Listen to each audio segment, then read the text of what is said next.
他们如何跟一个人呢交流几句，吃一顿饭就能判断出来他未来20年、30年的成就呢？带着这个问题啊，我找到了曾国藩的一篇日记，其中的一段文字是曾国藩看人的一个秘诀。原文是这样的：功名看气概，富贵呢看精神，邪正看鼻眼，真假呢看嘴唇，如意看直转，风波看脚筋，若要看条理，尽在言语中。差不多就是这意思。它可是高级的识人智慧，就是这一句话呀都概括了。我们从后往前说一下，先来说说若要看条理，尽在言语中。一个人的逻辑条理思路是完全能够从语言上表达出来。如果一个人沟通交流的时候重点清晰，逻辑严密，说话明白，结构性系统性都非常强，这个说明这个人的语言上很厉害。那转而说思想上也很厉害。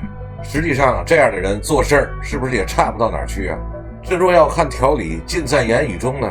你跟一个人聊天，如果这个人说话前言不搭后语，语言重点不清，逻辑不明，那说明这个人有点糊涂了。你让他担当大任，可能是会要出问题的。语言是思维的外壳，他这样的人外壳是有严重的问题的，代表他内在的机制也是混乱的。第二句如意看直转，风波看脚筋，这句话有点玄学了。那什么叫如意看直转呢？请大家记住一句话我们的手是第二张脸，手也是第二个大脑，也就是说我们很多的思维活动会表现在我们这个手上。人不要看脸，就看手，指头，这手指尖就代表头，手上的动作多代表思维大脑上比较活跃。一个人的手能表现出他很多内心世界的活动。脸上全是谎言，但这个手上是有真相的。举个例子一个人在说话的时候，如果他这个手这么顶着太阳穴，这个叫手枪式，代表他充满了痛苦。如果这个手一直在下面搁着，就说明这个人挺自大。不过我不是，确实是没地儿放，只能放这儿，不好意思。这样的人说对自己的颜值也是迷之自信。如果有人用手挡着鼻子这样说的话，说明什么？他不信自己的话，他也不认同，他连自己的话他都不信。如果走路的时候手如果都背在后边的话说明这个人有安全感，他觉得他肯定能够控场。如果说话的时候他不停地用手去点对方，这可是一种攻击和冒犯，说明这个人有攻击的倾向。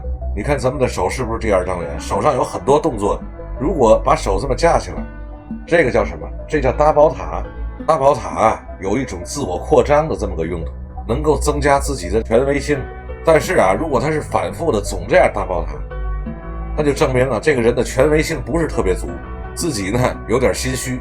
还有另外这个叫什么？大家都知道吧？这个是托腮，是不是当我们特别投入的时候，是不是都会忍不住托一下腮还有这叫双托，是不是双托？你跟一个女生讲道理，如果她双托了，那就说明她被你讲入迷了。这是不是一个很有意思的现象？如果听课的时候对方听着就双手合十了，这叫什么？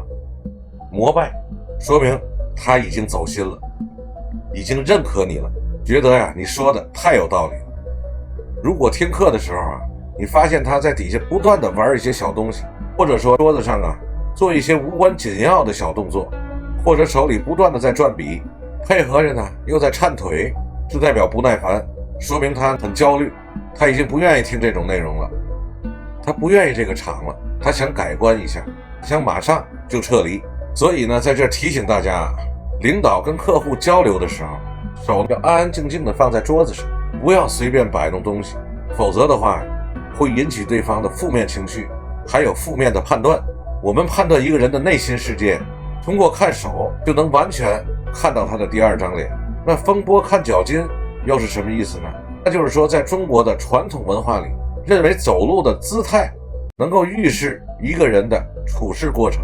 如果走路的时候一个人傲慢自大，下巴上扬还撇着嘴，那这样自大的人在将来以后的工作和生活中一定是会要栽跟头的。天狂有雨人造有祸。那么狂妄自大肯定会跟别人的人际关系发生冲突，肯定会遭到别人的攻击。走路的时候大家可以观察这个步态，下台阶的时候，别人往前走，你先别走，站在高高的台阶上，看着这些人走路往前走的这步态。如果走路笔直、匀速、平稳，那说明这个人呢，心态安稳，生活顺畅，前途没有什么波折。如果说走路忽快忽慢，左颠右倒，晃晃悠悠的，那说明这个人心态不稳，心性不定。另外有可能将来一定会出现一定的波折。当然了，这些都不是因果，这只是一种叫什么关联的概率问题。那我们在这儿也不做过多的解读，有兴趣的大家也可以多读读这个微表情的书，就能了解了。下面那句是什么？邪正看鼻眼，真假看嘴唇。这句话说的是什么呢？就是说一个人如果心正了，他的目光就是正的；如果他的心歪眼神也会飘忽不定。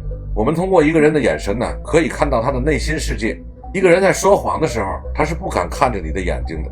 另外如果他那个主意不定，他眼神也一定会特别的飘。这叫邪正看鼻眼，真假看嘴唇呢。说这个假话如果说多了的话，这个嘴他会不由自主的，他就会跑偏，就会歪。大家有没有发现，有一些服务行业里的人呢，他对着客户乐的时候，他的嘴是歪的，一乐就歪。这说明什么呢？说明他是言不由衷，硬挤出来的笑容。这嘴他就不对称，就是歪的。另外言不由衷的话说多了，那交流的时候嘴也有歪的现象，这叫心口如一，发自内心呢。当你真这么说的时候，你的嘴就是正的，这就叫邪正看鼻眼，真假看嘴唇。我们应该重点关注的是曾国藩的第一句话，他识人秘诀的第一句：功名看气概，富贵看精神。一个人呢，在事业上有什么成就，通过气概是可以看出来的。有气概的人一般都有功名。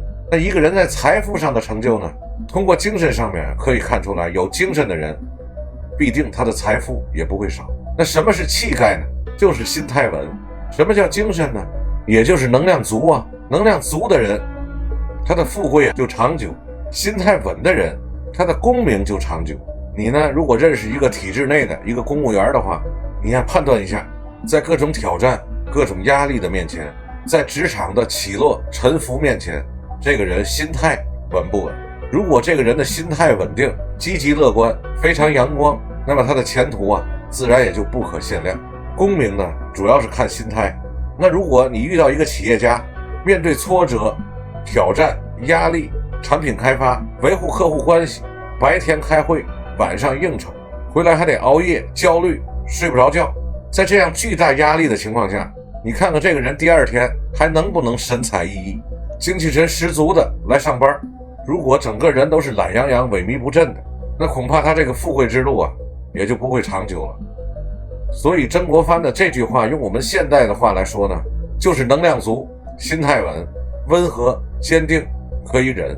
如果说没有温和，没有稳定，爱发脾气，受不了委屈，能量也不足，心态不稳，那这样的人即使眼前他有功名富贵，他也守不住。